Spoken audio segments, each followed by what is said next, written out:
Have you ever felt completely alone, trapped by a storm you could not see a way out of? This American trucker was right there, lost in a deadly blizzard with only the sound of the wind for company. He thought he was just waiting for the storm to pass, but then he heard it. A tiny, desperate sound in the middle of nowhere. His decision to step out into the cold would lead to a heartwarming rescue that proves even in our darkest moments, one single act of kindness has the power to change absolutely everything. All right, let's get into what happened that night. But before we do, if you enjoy stories like this that restore your faith in people, make sure you hit that subscribe button.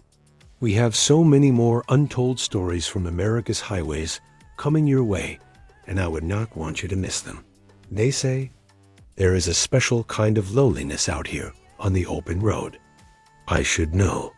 My name is Jack, and for most of my adult life, my home has been the cab of an 18-wheeler. My address is wherever the highway takes me. For years I have crisscrossed this great American country, seeing sights most people only dream of from their office windows.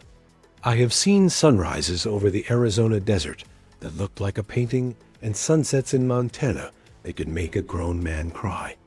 But there is another side to this life, the quiet side. The long hours with nothing but the hum of the engine and the thoughts in your own head for company. It is a life of solitude. You get used to it, or at least you tell yourself you do. On this particular day, I was cutting through Wyoming on Interstate 80, a long flat ribbon of asphalt that stretches toward the horizon forever. The sky above was a vast and empty shade of gray. It felt heavy, like it was holding a secret it was about to share. I have been a truck driver long enough to know what that kind of sky means. Trouble. The first few flakes of snow were delicate, almost magical as they drifted down and melted on my windshield. But they were just the messengers. The main army was right behind them. Within an hour, the world outside my windows had transformed. The gentle snowfall had become a blinding wall of white. The wind began to howl a deep and angry sound that made my whole rig shudder. A voice on the radio confirmed what I already knew in my bones. A severe blizzard warning was in effect. All travel was strongly discouraged. But for a trucker on the road, there is nowhere else to go. You are already in it. I knew I had to find a safe place to pull over and wait it out. Pushing through a storm like this is not brave, it is foolish. My wipers were fighting a losing battle against the thick, heavy snow. Visibility was almost zero. Then I saw it. A small sign for a rest area, almost completely buried in a drift. It was my only chance. I guided my truck off the highway and into the empty lot, finding a spot that gave me some protection from the wind. I put the truck in park and killed the engine. The familiar rumble that had been my constant companion for hours died away, and in its place there was a silence. It was a deep and total quiet, the kind of silence that feels like the whole world is holding its breath, muffled by a thick blanket of snow. In that perfect stillness, I heard something. It was a sound so small and so out of place that at first, I thought my mind was playing tricks on me. That it was a sound so small and so out of place that at first, I thought my mind was playing tricks on me. I held my breath and tilted my head, listening intently, straining my ears against the constant howl of the blizzard. For a long moment, there was nothing. Just the storm raging outside my metal shell, a relentless symphony of wind and ice. I let out a slow breath and leaned back in my worn leather seat. It must have been the wind. I told myself that. In a storm this powerful, the wind can make all sorts of strange and deceiving noises. It can moan through the grill of the truck, like a ghost, or shriek around the mirrors like something in pain. It can absolutely play with your mind, especially when you have been alone on the road for as many hours as I had. I closed my eyes for a second, planning to get some much-needed rest until the storm let up. But then I heard it again. This time it was undeniable. It was a high-pitched cry, a faint but distinct whimpering sound that cut through the noise of the storm for just a second. It was not the sound of metal groaning or the wind whistling. It was the sound of something alive. And whatever it was, it sounded like it was in terrible distress. My eyes snapped open. My whole body tensed up. Every instinct honed by decades as a truck driver went on high alert. This changed absolutely everything. My warm, comfortable cab, which had felt like a fortress just moments before, suddenly felt like a selfish prison. Outside that door was a world of pure white chaos. Temperatures were plummeting well below freezing, and the wind was strong enough to push a man off his feet. The logical part of my brain, the part that had kept me safe on these American highways for 30 long years, was screaming at me to stay put. To lock the doors, turn up the heat, and wait for the snowplows. Going out there was not just a risk, it was a fool's errand. I could get disoriented in the whiteout within seconds. I could fall and get buried by the snow. But then the sound pierced the air again, this time weaker, more desperate, as if its strength was fading. It was a plea. It was a tiny flicker of life, about to be extinguished by the overwhelming force of nature. My mind raced trying to imagine what could be out there. A lost pet, a deer, a coyote, trapped and injured. The terrifying thought that it could be a person, a child, even flashed through my mind and sent a jolt of ice through my veins that had nothing to do with the cold. I am no hero. I am just a truck driver. A man trying to make a living and get his cargo from one city to another. I have seen a lot of things in my time, and I have learned that minding your own business is usually the safest bet. But I could not ignore this. It went against everything my father ever taught me about being a decent human being. How could I sit here in the warmth and safety of my truck, knowing that something was out there suffering? What kind of man would that make me at the end of the day? That tiny sound was a hook in my heart, and it was pulling me out into the storm. I could not just sit there and wait for it to fade away into an eternal silence. That silence would haunt my dreams for the rest of my days more than any ghost on any forgotten road. I knew what I had to do. There was no real choice to be made. Not for me. My own comfort, my own safety, it did not matter anymore. All that mattered was that tiny, desperate sound lost in the middle of nowhere. I took a deep, resolute breath, my decision made. Finding the source of that sound was my new destination. I had to know what was out there in the freezing darkness. Had to know what was out there in the freezing darkness. I pulled on my thickest coat, the one that had seen me through countless cold nights in the northern states. I grabbed the heavy-duty flashlight I keep for emergencies and took one last look at the warmth of my cab. Then I opened the door. It felt like the entire Arctic had been waiting right outside to attack me. The wind hit me with a physical force, pushing me back a step. The cold was shocking, a brutal and painful bite that went straight to the bone. Snow swirled around me so thick I could barely see the front of my own truck. The ground was already covered in a deep layer of white making. Every step a difficult and exhausting effort. I held the flashlight out in front of me, but its powerful beam was almost useless. It just lit up a dancing wall of snowflakes a few feet ahead. It was like being inside a snow globe that someone was shaking violently. I was blind. The only thing I could rely on was my hearing. I stood still for a moment, ignoring the freezing wind, trying to pinpoint the direction of the sound. There it was again. A faint little cry carried on the wind. It seemed to be coming from the edge of the rest area near a line of trees. I began to trudge through the snow, a lonely American trucker on a mission of mercy. Each step was a battle. The snow was up to my knees, and the wind tried its best to knock me off balance. Doubt started to creep into my mind. What if I could not find it? What if I got lost out here myself? But then another whimper. a little weaker this time, spurred me on. I had to keep going. I was not going to give up. After what felt like an eternity, but was probably only a minute or two, my flashlight beam landed on something. It was a dark shape, a lump in the otherwise perfect white landscape. My heart started to pound in my chest. I pushed forward faster, my legs burning from the effort, until I was standing right over it. I knelt down and brushed away the accumulating snow. My blood ran cold. It was a cardboard box. A simple, flimsy cardboard box that was already soaked through and starting to collapse under the weight of the snow. The whimpering sounds were coming from inside.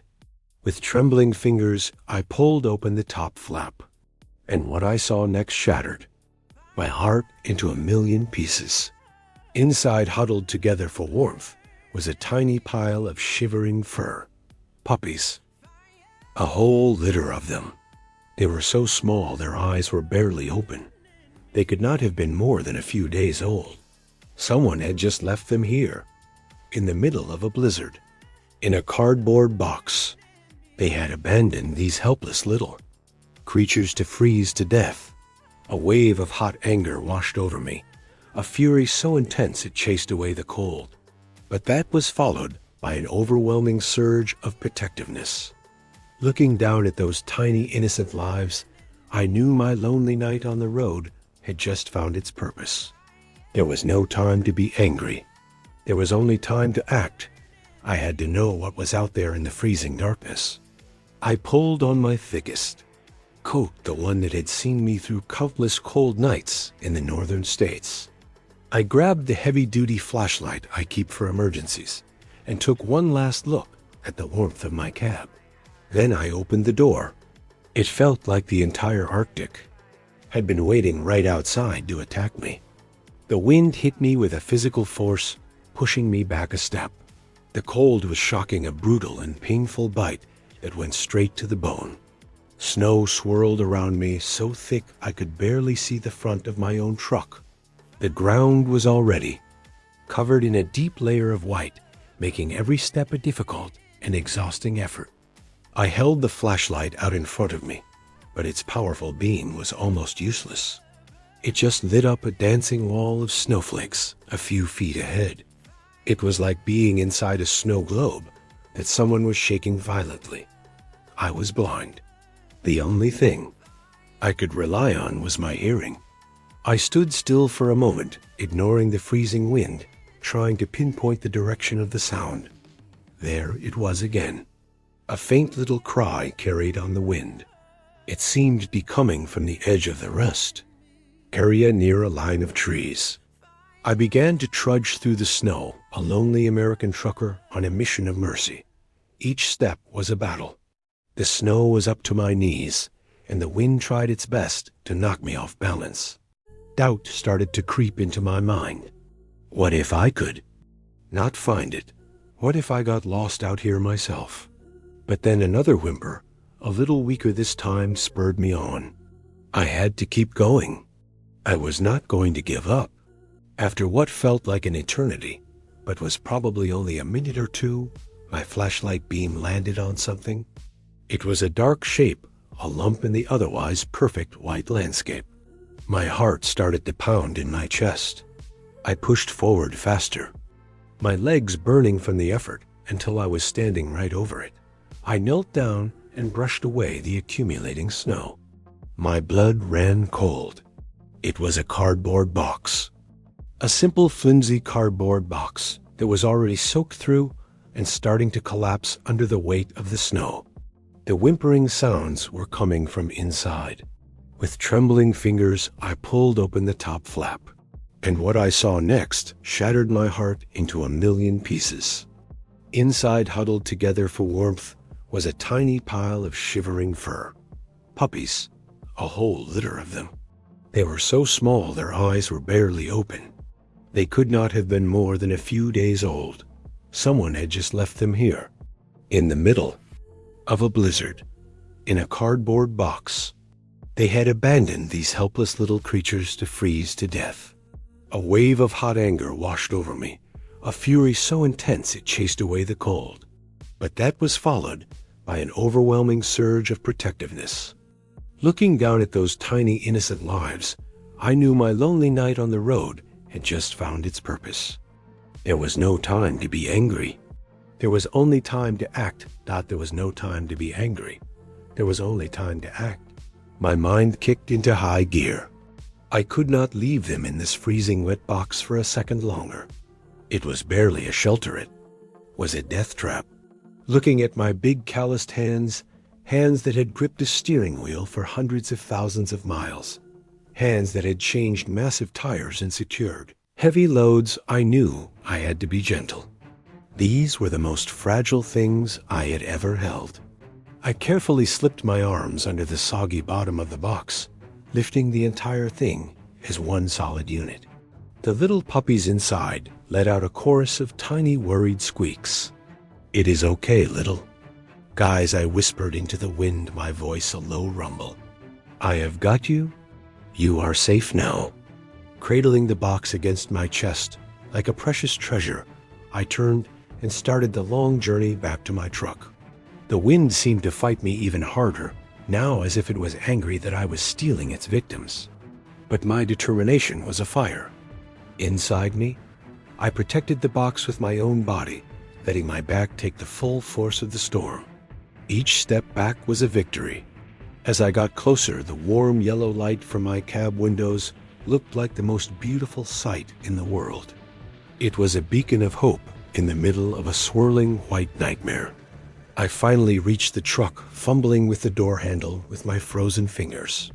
The moment I pulled the door open, the warm air from inside rushed out to greet us, a wave of pure relief. I carefully stepped up into the cab and shut the door behind me, sealing us off from the blizzard. The difference was immediate and astonishing. The roar of the wind was reduced to a distant muffled whistle. The bone-chilling cold was gone, replaced by the steady life-giving heat pouring from the vents. For the first time in what felt like an hour, I could feel my own fingers and toes again. I placed the box gently on the passenger seat. The interior lights of my truck illuminated the scene. 6 tiny puppies, a mix of brown and black and white, huddled together in a shivering pile. Their little bodies were shaking uncontrollably from the cold, but their eyes were looking up at me, filled with a kind of blind, innocent trust. My truck cab, a space that had always been just for me, my private solitary kingdom on the American road, was suddenly transformed.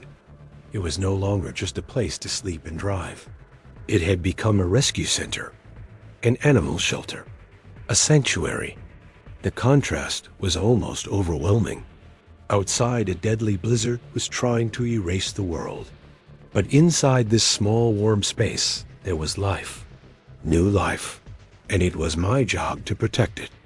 The loneliness I had felt earlier had vanished, completely replaced by an urgent sense of responsibility and a deep, heartwarming feeling I had not experienced in a very long time. This was my delivery now, my new mission, the most important one I had ever had. And I knew right then that I would do absolutely anything to make sure these little fighters survived. The first step was getting them warm and dry. The first step was getting them warm and dry. I am a truck driver, not a veterinarian. I do not have fancy medical supplies or special equipment.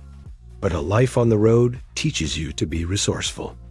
It teaches you to solve problems with whatever you have on hand. My first thought was to get them out of that wet cardboard coffin.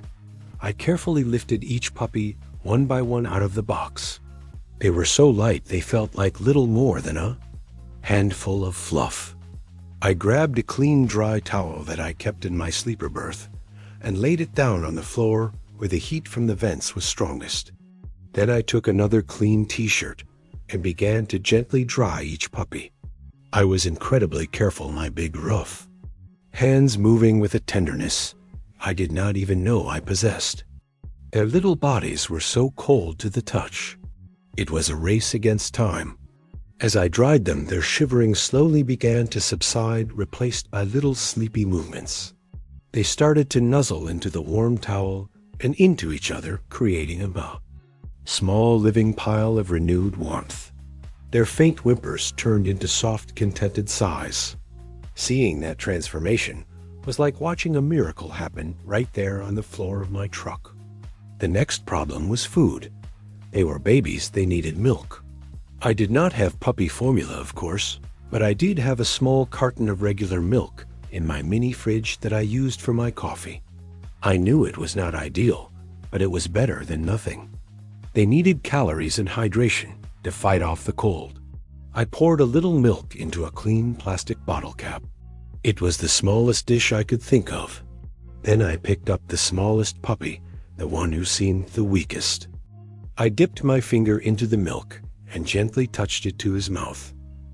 At first, he did not know what to do, but then his little pink tongue came out and he licked the milk off my finger. His instincts took over. I held the bottle cap near his mouth, and he started to lap up the milk with surprising energy. It was one of the most heartwarming sights I had ever seen. I went through the whole litter one by one, patiently helping each one get a little bit of nourishment. It was a slow and messy process, but I did not care. All that mattered was their survival. I was no longer just Jack, the lonely American trucker. I was a rescuer, a protector, a caregiver. This unexpected act of kindness was changing me. Every little victory, the stop of a shiver, a lick of milk, a soft sigh, it filled me with a profound sense of purpose. The cargo I was hauling in my trailer suddenly seemed so unimportant compared to the precious cargo I now had right here in my cab. These puppies had been thrown away by someone who saw them as trash. But to me, they were treasures. They were a gift, a reason to be better. As I watched them finally settle down into a deep, peaceful sleep, huddled together on the warm towel, I felt a connection to them. We were all survivors, all of us just trying to make it through the storm together. It was one of the most heartwarming sights I had ever seen, and it really makes you think. Have you ever seen a moment of pure kindness on the road that just stuck with you? Maybe you were the one who stopped to help. I would genuinely love to read about it in the comments below. Let's fill it up with some good stories. We were all survivors. All of us just trying to make it through the storm together. The hours of the night began to stretch on. Outside, the blizzard continued its relentless assault on the world, a furious symphony of wind and snow. But inside my truck cab, it was a different universe. It was a pocket of warmth and peace. I should have been sleeping. A smart truck driver knows you have to get your rest when you can. Tomorrow, the roads would be a mess, and I would need all my focus, but I could not close my eyes. I just sat there in the driver's seat, watching over them. My unexpected and very small family. They were fast asleep, now a tangle of tiny limbs and soft fur. Every now and then, one of them would twitch a leg or let out a little dream whimper, and my heart would just melt. The constant hum of my engine, a sound I usually tuned out, had become a lullaby. The soft glow of the dashboard lights cast a gentle light over the scene. For the first time in years, I did not feel alone. The cab of my truck, which had so often felt like a cage of solitude, now felt full of life, full of purpose. Sometime around 3 a.m, one of the little guys, the one with a white patch over his eye, started to stir. He let out a few restless squeaks and tried to crawl away from his brothers and sisters. I reached down slowly so as not to scare him and gently scooped him up in one hand. He was so small he fit perfectly in my palm. He felt warm and fragile. I lifted him up and held him against my chest. I could feel his tiny body trembling slightly. I started to hum a quiet tune, an old song my mother used to sing to me when I was a boy. I do not even know if I remembered the words right, but the little puppy did not seem to mind. He snuggled in closer, tucking his head under my chin. And after a minute, I felt the trembling stop. His breathing became slow and steady. I looked.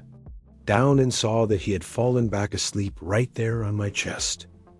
I sat there for over an hour, afraid to move and wake him. I could feel the faint and rapid beat of his tiny heart against my own. And in that moment, something shifted inside. Me. The tough exterior I had built up over a lifetime on the road just crumbled away. This little creature trusted me completely. His life was in my hands. And I realized that the loneliness I had carried around for so long was not a sign of strength. It was a burden. These puppies had not just been rescued from the storm. They had rescued me from myself. They reminded me of a part of my heart that I had long forgotten. As I sat there in the dark with a sleeping puppy on my chest and 5 more at my feet, I was no longer just a truck driver. I was a guardian. And I knew that this long and snowy night on a forgotten stretch of a Wyoming highway was a night that had changed me forever. But as the first light of dawn began to break through the clouds, a new question filled my mind. What was I going to do with them now? What was I going to do with them now? The morning sun broke through the clouds, painting the endless sea of white in shades of orange and pink. The storm had passed. The world outside was quiet and still buried under a heavy blanket of fresh snow. It was beautiful, but it was also a reminder that my time in this safe little bubble was coming to an end. The puppies were starting to wake up, letting out tiny yawns and stretching their little legs. They were hungry again and full of a new life that they would not have had without this rescue. Looking at their innocent faces, I knew I could not just keep them in my truck forever. A truck cab is no place to raise a family of puppies. They needed proper care. They needed medicine, real puppy food, and a chance to find loving forever homes. My original mission had been to deliver a shipment of machine parts to Salt Lake City, but that felt like a lifetime ago. My priorities had completely changed. My new mission was clear. I had to get these puppies to safety. Their lives were far more important than any delivery schedule. I carefully placed the little guy who had slept on my chest back with his brothers and sisters. Then I turned my attention to the tools of my trade. Not the steering wheel or the gear shift, but the CB radio. For decades, the Citizens Band radio has been the lifeline of the American trucker. It is our social network, our news source, and our emergency hotline all rolled into one. It is how we talk to each other out here on the lonely highways. I picked up the microphone and clicked the button. Breaker 19 for any driver on I-80 eastbound. How is the road ahead? I asked, my voice a little rough from a sleepless night. Static crackled back for a moment. Then a friendly voice answered. She is a bit messy, big rig, but the plows have been through. Just take it slow. Good to know, I replied. Now I have got a different kind of question for you, driver. This is a real long shot. I took a deep breath. Does anyone know if there is an animal shelter or a veterinarian in the next town up? I think it is Laramie. I have got some precious cargo here that needs some help. I paused, waiting for a response. I explained the situation a little bit, about finding the box in the snow during the blizzard. I tried to keep my voice steady, but the emotion of the last 12 hours was thick in my throat. I was just a truck driver asking for help. I had no idea if anyone would even care. The silence that followed felt like an eternity. Was anyone even listening? Had I just broadcast my crazy story to the empty air? I was starting to lose hope. But then the radio crackled to life again. Not with one voice, but with several. The Brotherhood of the Road was waking up. And they had heard my call. It started with one driver, a woman, with a kind voice who was about 20 miles ahead of me. She said she was from Laramie and knew the town well. She told me there was a small animal shelter called the Laramie Animal Welfare Society just a few blocks off the main highway. She said she would call them on her cell phone right away to let them know I was coming. Just hearing her voice and her immediate offer to help felt like a huge weight lifting off my shoulders. But it did not stop there. A moment later, another truck driver, a man with a deep booming voice, chimed in. He had overheard the conversation. He said he knew the veterinarian who worked with that shelter. He called her a saint. He said her name was Dr. Sarah Evans, and he would pass along a message to her as well to see if she could meet me at the shelter. It was like a chain reaction of kindness was unfolding right there over the airwaves. My simple act of stopping to investigate a strange sound was now inspiring other people to act too. The news of the blizzard puppies, as one driver called them, was spreading like wildfire up and down Interstate 80. Drivers who were 100 miles away were calling in to wish me luck and offer words of encouragement. The CB radio, which is so often filled with tough talk and complaints, was now overflowing with compassion and community. It was a beautiful reminder that despite the solitary nature of our jobs, truck drivers are a family. We look out for each other. We are a community that moves across the country. I felt a surge of gratitude so powerful, it almost brought tears to my eyes. I was no longer on this mission alone. I had an entire fleet of unseen allies clearing the path for me. As I carefully pulled my rig back onto the freshly plowed highway, my heart felt full. I was driving with a newfound sense of purpose. The puppies in my cab were sleeping soundly, unaware that a small army of strangers was working together to ensure their safety. It showed me that one small act of kindness is never truly small. It is like a stone thrown into a quiet lake. The ripples spread out wider and wider, touching lives you never even knew were there. My simple choice to get out of my truck had created a ripple of good that was now washing over this small corner of Wyoming. The next 50 miles to Laramie were some of the most hopeful I have ever driven. I was no longer just hauling a load. I was delivering a story of survival, hope, and the incredible power of human kindness on the great American road. I knew that when I arrived at that shelter, I would not be met by strangers. I would be met by friends. It is amazing how a little bit of help can go such a long way. And speaking of a little help, if this story has touched your heart at all, could you do me a small favor and hit that like button? It tells the folks here on YouTube that more people should see stories like this.